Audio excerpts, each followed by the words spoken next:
Hello everyone, today we are going to see chronic bronchitis. तो chronic bronchitis का जो definition है, so the definition is it is defined clinically as persistent cough persistent रहेगा, ठीक है ना। उसके साथ कफ तो हो ही रहा, बिट स्पूटम भी बन रहा है, स्पूटम प्रोडक्शन, और कितना एटलीस्ट 3 मंथ 3 मंथ के लिए, और इन एटलीस्ट 2 consecutive ईयर्स, मतलब 2 लगातार साल में 3 3 महीने, ठीक है ना।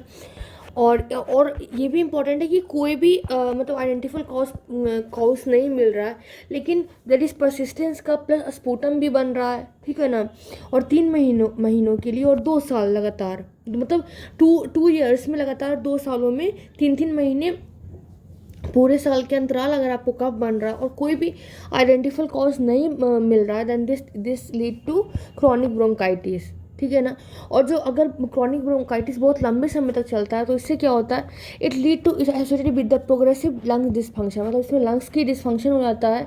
तो इससे क्या होगा, दिस लीड टू हाइपोक्सीमिया, ठीक है ना, हाइपोक्सीमिया हो जाता है, पल्मोनरी हाइपरटेंशन हो जाता है, and pulmonale. This are the things कि जो कि अगर किसी इंसान को लॉन्ग लास्टिंग क्रॉनिक ब्रोंकाइटिस है तो। Now we will look the pathogenesis कि what are the pathogenesis of the chronic bronchitis. अगर हम लोग पैथोजेनेसिस की बात करें ऑफ क्रॉनिक ब्रोंकाइटिस, तो सबसे जो प्राइमरी और जो इनिशिएटिंग फैक्टर है जो कि क्रॉनिक ब्रोंकाइटिस जो कि कॉज करता है, दैट इज़ फर्स्ट इसकी सबसे पहले there is exposure of noxious and irritating inhaled substance, मतलब कोई इरिटेटिंग कोई नॉक्सियस सब्सटेंस को इनहेल कर लिया, जैसे कि टोबैको के स्मोक को, मतलब 90% ऑफ द केसेस में यही रीज़न रहता है, टोबैको स्मोक, ग्रेन के डस्ट को, कॉटन को, सिलिका को, ठीक है। यही सब पैथोजेनेसिस करवाता है, ठीक है। तो कुछ फैक्टर्स जो कि they lead to pathogenesis, they are like, हम लोग देखेंगे अभी म्यूकस हाइपर सिक्रेशंस हो जाता है, ठीक है ना, acute cystic fibrosis, transmembrane conductance regulator dysfunction हो जाता है, इन्फ्लामेशन हो जाता है, इन्फेक्शन हो जाता है। So here we are going to look. तो इसकी जो मैकेनिज्म फर्स्ट थी that is the mucus hypersecretion. Mucus hypersecretion क्या होता है, बेसिकली ये occur in the large airway, बड़े बड़े एयरवेज में होते हैं, ठीक है ना, जो कि जिसमें एसोसिएटेड रहता है enlargement of the sub mucosal gland of trachea और ब्रोंकाई। ट्रेकिया और ब्रोंकाई में सब म्यूकोसल ग्लैंड रहता है, ठीक है ना, उसकी इलार्जमेंट हो जाती है कहाँ पे, लार्ज एयरवे में, ठीक है ना। यही से म्यूकस हाइपर सिक्रेशन होता है, this is the one of the pathogenesis. कैसे ऐसे पैथोजेनेसिस होता है, और बेसिकली क्या होता है, सबसे पहले inflammatory mediators like histamine, IL-13, ये सब इन्वॉल्व होता है, ठीक है ना। और उसके बाद क्या होता है, there is marked increase of goblet cell in small airway, और जो स्मॉल एयरवे के जो ग्लोबुलेट सेल है उनकी भी इंक्रीमेंट होता है, ठीक है ना। Example small bronchioles. और इससे क्या होता है, this lead to excess mucus production, जिससे म्यूकस प्रोडक्शन इंक्रीज होता है, ठीक है। अब अगर म्यूकस प्रोडक्शन इंक्रीज होगा that will lead to airway obstruction.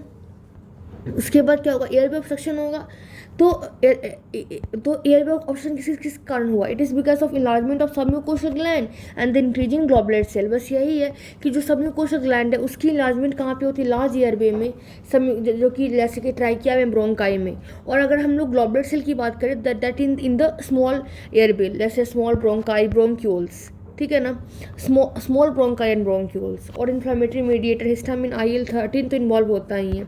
और जैसे ही ये इसका इलार्जमेंट होता है सब म्यूकोसल ग्लैंड का, ग्लोबुलेट सेल का, तो बहुत ज़्यादा म्यूकस प्रोडक्शन होने लगता है, जिससे के कारण क्या होता है, एयरवे में ऑब्स्ट्रक्शन हो जाता है, ठीक है। लेकिन जो ये काम होता है ना, ये बेसिकली क्या करता है, this provide protective reaction against tobacco smoke, मतलब ये प्रोटेक्टिव रिएक्शन प्रोवाइड करता है against tobacco smoke and other pollutants, ठीक है ना, जैसे कि सल्फर डाइऑक्साइड, नाइट्रोजन डाइऑक्साइड, इसमें क्या करता है, ये प्रोटेक्शन प्रोवाइड करता है।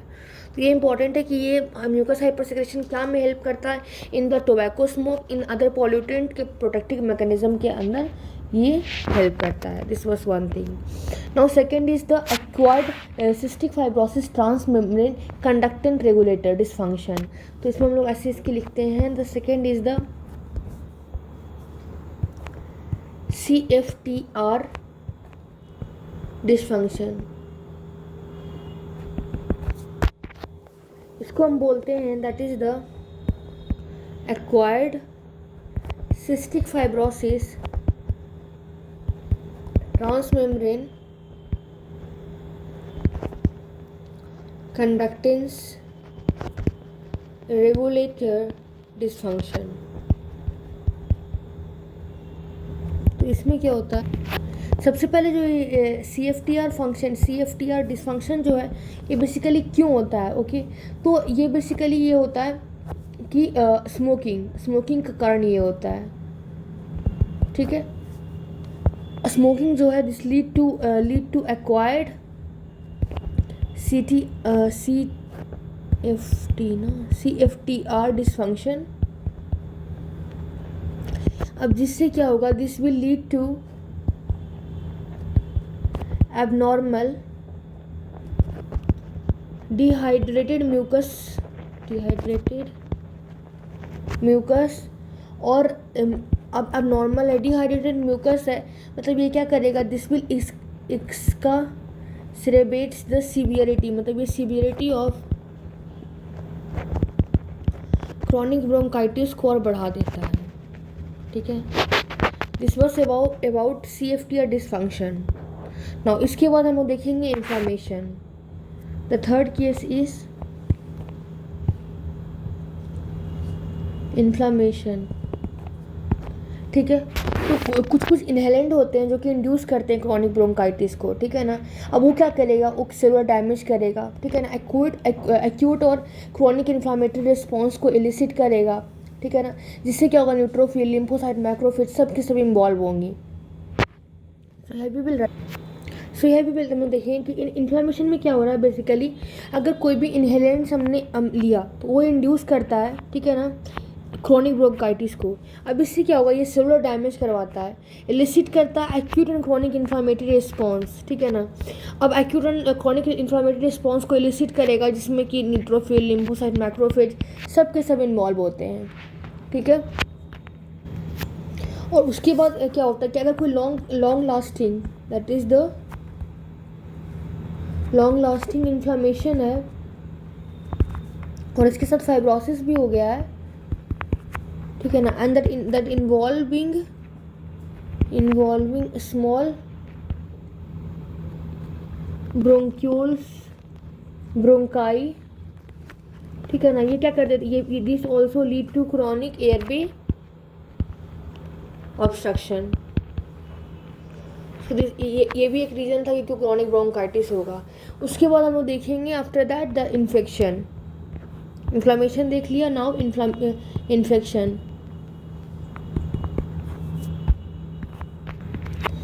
अगर हम लोग इन्फेक्शन की बात करते हैं तो जो इन्फेक्शन होता है ये इनिशिएट नहीं करता क्रॉनिक ब्रोंकाइटिस को। So do not initiate the chronic bronchitis, but ये क्या करता है, तो ये मतलब मेंटेन, मतलब इन्फेक्शन को मेंटेन करता है, सिग्निफिकेंटली मेंटेन करता है, और कभी कभी एक्यूट उसके एक्सग्रेवेशन भी दिखा देता है। So this was about infection, ठीक है। ये सब हमने देखा। फिर यहाँ पे चीज़ इंपॉर्टेंट था कि जो सिगरेट स्मोकर्स हैं, ठीक है ना, उनमें जो क्रॉनिक ब्रोंकाइटिस एक तरीके से नहीं हो रहा, बहुत तरीके से। एक तो एयरवे को, लाइनिंग सेल्स को डैमेज करता है, ठीक है ना। फिर हमने देखा नहीं था कि सबम्यूकोसल ग्लैंड्स को, ठीक है ना, मतलब सबम्यूकोसल ग्लैंड के सिक्रेशन को बढ़ा देता है, हमने ऊपर में देखा था ना, ठीक है ना। उसके बाद ग्लोबुलर सेल की सिक्रेशन को बढ़ा देता है, और यही नहीं, ठीक है ना, इसके बाद और क्या करता है, क्रॉनिक इन्फ्लामेशन भी करवाता है, ठीक है। हाँ, क्रॉनिक इन्फ्लामेशन बोल दिया, क्रॉनिक इन्फ्लामेशन करवाता है। और यही नहीं, इसके बाद एक और काम करता है जो कि बहुत ये खतरनाक है कि ciliary action of respiratory epithelium जो है उनको भी इंटरफेयर करता है, जिससे क्या होता है कि म्यूकस को क्लियरेंस में प्रॉब्लम होता है, और that increase the risk of infection. So this was about the pathogenesis of the chronic bronchitis. ये तो हमने पैथोजेनेसिस देखा क्रॉनिक ब्रोंकाइटिस का। Now we will look the clinical features of COPD. So we will look the clinical features of COPD. So when we look about the clinical feature of COPD, तो उसमें क्या होता है, अगर आप किसी उसकी पास्ट हिस्ट्री लेते हो, तो जो अफेक्टेड पर्सन रहता है उसमें आपको हिस्ट्री मिलेगी कि स्मोकिंग हिस्ट्री ऑफ 40 ईयर्स और ग्रेटर मोस्टली, ठीक है ना। और प्रेजेंट होगा वो पेशेंट कि उसको मतलब कि स्लोली देयर डिस्पीनिया हो रहा है, और that is increasing day by day. और ये कब होता है, और जब एग्जर्शन होता है बॉडी का, ठीक है ना। फिर क्रॉनिक कब होता है, ठीक है ना, उसका क्या होता है, with the sputum formation, sputum भी बनता है, क्रॉनिक रफ है बॉडी से, और मतलब कि शुरू में कम होता है, फिर जैसे जैसे टाइम के साथ तो खुद पेशेंट आपको बताएगा it will increase with time, ठीक है ना। उसके बाद कुछ पेशेंट होते हैं प्रेजेंट विद इसका वेरिएशन, मतलब कि जो कि मतलब कि सुपर इम्पोज इन्फेक्शन के कारण होता है। इससे कि इसमें क्या होता है कि कंफ्यूजन हो जाता है कि कोई अदर डिसऑर्डर जैसे अस्थमा से जैसे हम कंफ्यूज कर जाते हैं। लेकिन जो क्रॉनिक जो COPD है उसमें क्या होता है, जो FEV1 और FVC रेशियो होता है वो लेस देन 0.7 होता है, ठीक है। अब एक बार COPD मतलब क्या अपेयर हो गया तो सिम्टम कब क्या होता है, कभी आता है कभी जाता है, मतलब कि परमानेंटली नहीं रहता। और सबसे खराब कब होता है, इन द मॉर्निंग, ठीक है ना।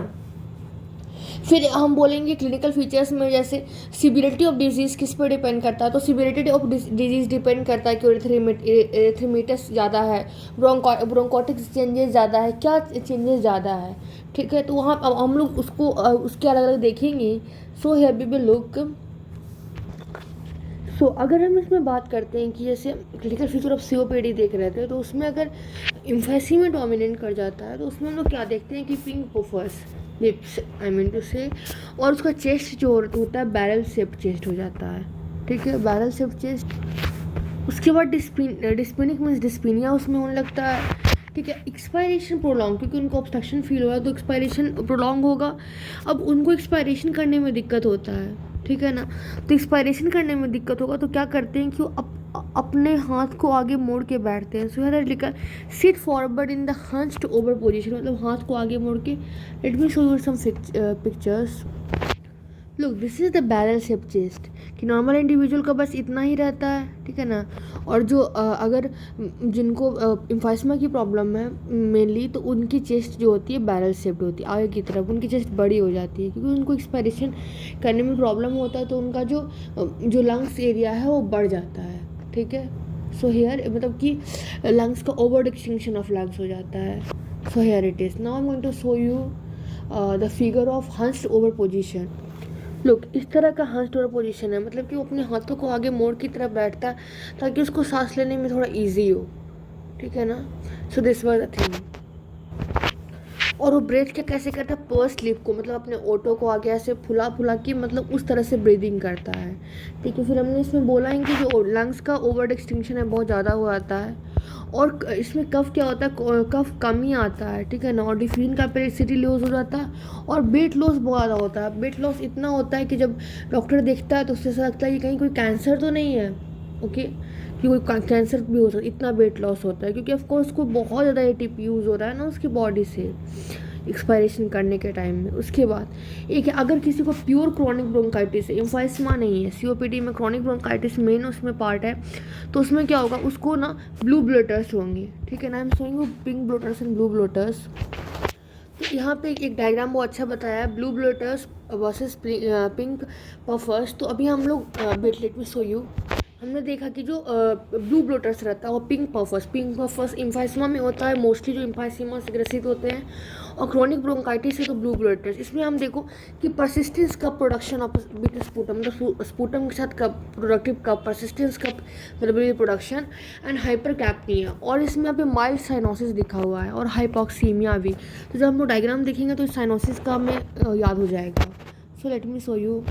सो here you can look blue bloaters, क्योंकि उनमें साइनोसिस होता है, ठीक है ना, साइनोसिस, इसलिए देखो आप ब्लू ब्लू पूरा दिख रहा है, ठीक है ना। इसको ओबेसिटी भी होता है, पेरिफेरल एडिमा, ठीक है ना, प्लुएंट स्पूटम, क्रॉनिक प्रोडक्टिव कफ होगा, ठीक है ना, कफ आएगा।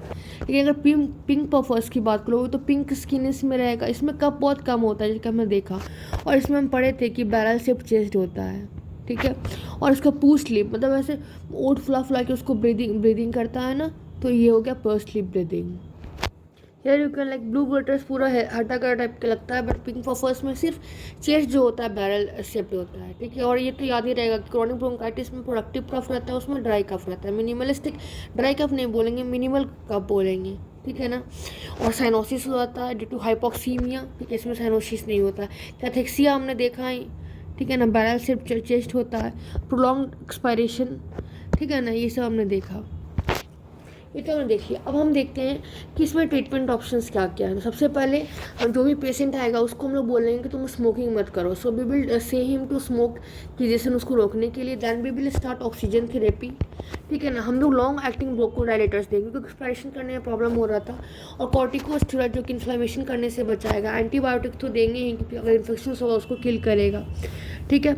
उसके बाद जो सेलेक्टेड पेशेंट है उसको, उस पेशेंट में क्या करते हैं हम, लंग वॉल्यूम रिडक्शन सर्जरी भी करते हैं और लंग ट्रांसप्लांटेशन की भी ज़रूरत पड़ जाती है, ठीक है। उसके बाद यहाँ पे क्या बोला था रॉबिन्स ने कि अगर लॉन्ग स्टैंडिंग COPD है और उसमें ब्रोंकियल कंपोनेंट ज़्यादा है, ठीक है ना, तो उससे क्या होता है वो पल्मोनरी हाइपरटेंशन हो जाता है, ठीक है ना, जिससे कि हार्ट फेलियर होने की चांसेस बहुत ज़्यादा रहता है।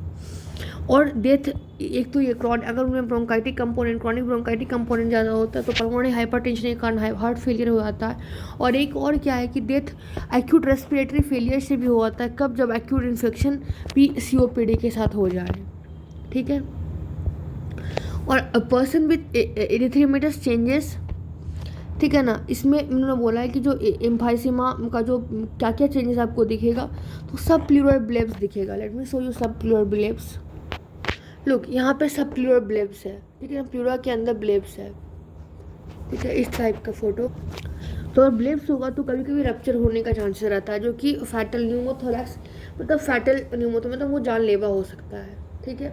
This was the thing about clinical feature of the COPD। Now we are going to look the other forms of emphysema. मतलब कि एम्फाइसीमा तो एक COPD में तो हो ही रहा है, बट अदर बहुत सारे कंडीशंस हैं जो कि एसोसिएटेड रह सकते हैं लंग्स में, ठीक है ना। लंग्स की ओवर इन्फेक्शन के लिए, फोकल इरिथ्मेटस चेंजेस के लिए। या सबसे पहले हम देखते हैं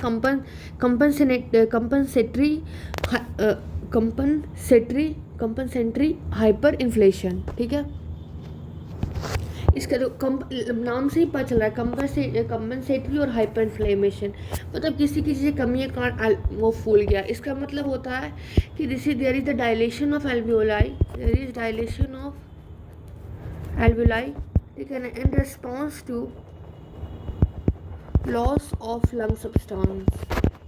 तो लंग सब्सटेंस की कमी हो गई तो एल्वियोली में डायलेशन हो गया। जैसे अगर एग्जांपल आप देखोगे, एग्जांपल की बात करते हैं, जैसे सर्जिकल रिमूवल ऑफ लंग्स अगर हमने करते हैं, ठीक है ना, और कोई लोब है जिससे कैंसर से जो सफ़र है उस लोब को हटाया, then there will be compensatory hyper inflammation, ठीक है। उसके बाद हम सेकेंड देखेंगे, दैट इज B। इसमें क्या होता है, ऑब्स्ट्रक्टिव ओवर इन्फ्लेशन। इसमें क्या होता है, लंग जो होता है वो एक्सपैंड करता है, क्योंकि एयर उसके अंदर ट्रैप्ड रह जाता है। तो मतलब कि लंग्स एक्सपैंड कर रहा है क्योंकि उसमें एयर ट्रैप्ड है, ठीक है ना। Lung expand because air is trapped पे देने, इसको बोलते हैं obstructive inflammation. Basically air trap हो गया। एयर ट्रैप क्यों होगा, क्योंकि उसके क्या क्या रीजंस हो सकते हैं, जैसे ऑब्स्ट्रक्शन हो जाए, ठीक है ना, एयर वे का, किसी ट्यूमर से, किसी फॉरेन ऑब्जेक्ट से, तब क्या हो जाएगा, ठीक है ना, उसमें ऑब्स्ट्रक्शन हो जाएगा, ठीक है। तो ऑब्स्ट्रक्शन होने के कारण क्या होगा, एयर उसमें ट्रैप हो जाएगा और लंग एक्सपैंड करेगा, ठीक है ना। अगर हम बच्चा लोग की बात करें तो इन्फेंट्स में क्या होता है, it is called as congenital lobar over inflation. उसके बाद हम देख रहे थे कि इन्फेंट्स में जो होता है ये it is caused by congenital lobar over inflation, ठीक है ना। ये क्यों होता है, due to hypoplasia of bronchial cartilage के कारण कॉन्जेनाइटल लोबार ओवर इन्फ्लेशन होता है, ठीक है ना। इसके कारण क्या होता है, ऑब्स्ट्रक्टिव ओवर इन्फ्लेमेशन होता है। उसके बाद फिर ये देख रहे थे, ये तो हमने इन्फेंट्स में देखा कि, ठीक है ना, कि इन्फेंट्स में क्यों होता है।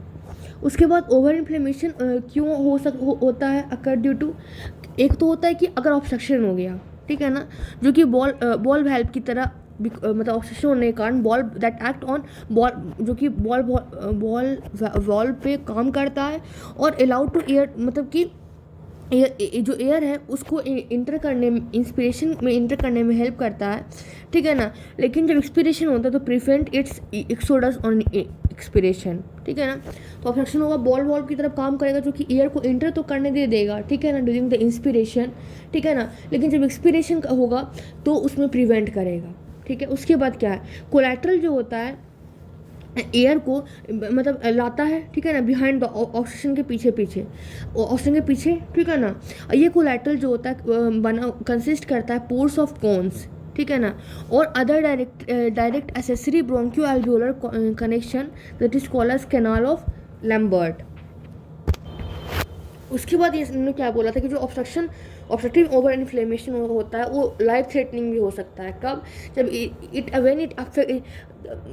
मतलब कि अगर ये अफेक्टेड पोर्शन डिस्टेंड कर जाए, ठीक है ना, सफिशिएंटली, और ये कंप्रेस कर दे एडजेसेंट जो कि अनइन्वॉल्व्ड लंग्स है, तब उसमें ये मतलब कि लाइफ थ्रेटनिंग भी हो सकता है। आफ्टर दैट बुलस इम्फाइसीमा, ठीक है, अदर फॉर्म ऑफ इम्फाइसीमा है, एक है बुलस इम्फाइसीमा। इसमें क्या होता है, लार्ज सब प्लूरल ब्लेब्स रहता है, इसको बुले भी बोलते हैं, ठीक है ना, जो कि स्पेस जो कि ग्रेटर बुला मतलब ब्लेब्स या बुले, मैंने भी कुछ देर पहले ब्लेब्स की फोटो दिखाया था, उस तरह बुलास भी होता है, और space greater than 1 centimetre in diameter, ठीक है ना, इन डिस्टेंटेड स्टेट, मतलब कि फैला हुआ स्टेट में।